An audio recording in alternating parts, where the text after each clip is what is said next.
সোমবার আগরতলা প্রেস ক্লাবে আত্মসমর্পণকারী এনএলএফটি এবং এটিটিএফের সদস্যদের পক্ষ থেকে এক সাংবাদিক সম্মেলনের আয়োজন করা হয়। এতে উপস্থিত ছিলেন এটিটিএফের সভাপতি কলেন্দ্র দেববর্মা, এনএলএফটি এর সভাপতি প্রসেনজিৎ দেববর্মা, এটিটিএফ নেতা পরিমল দেববর্মা সহ সংগঠনের অন্যান্য প্রতিনিধিরা।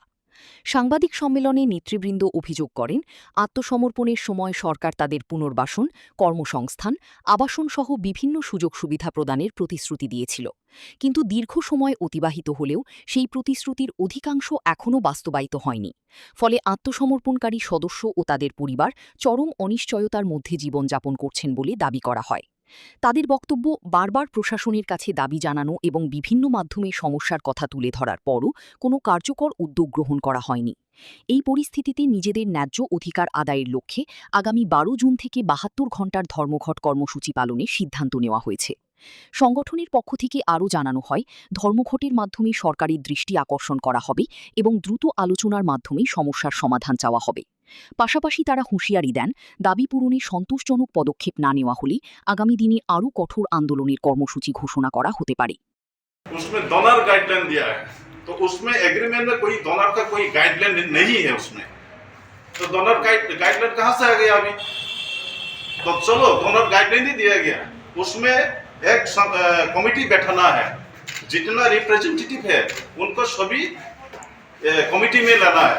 उन लोग कमिटी में नहीं लाया, तो बिना कमिटी का से उन लोग क्या किया, अंदर से हम लोग का पास ये है, कॉपी भी है लेकिन मैं अभी नहीं लाया है। तो प्रोजेक्ट बनाया गया दूसरा जगह में, वो स्पेसिफिक अभी पता नहीं है, बाद में ऐसे मालूम हो जाएगा आप लोग।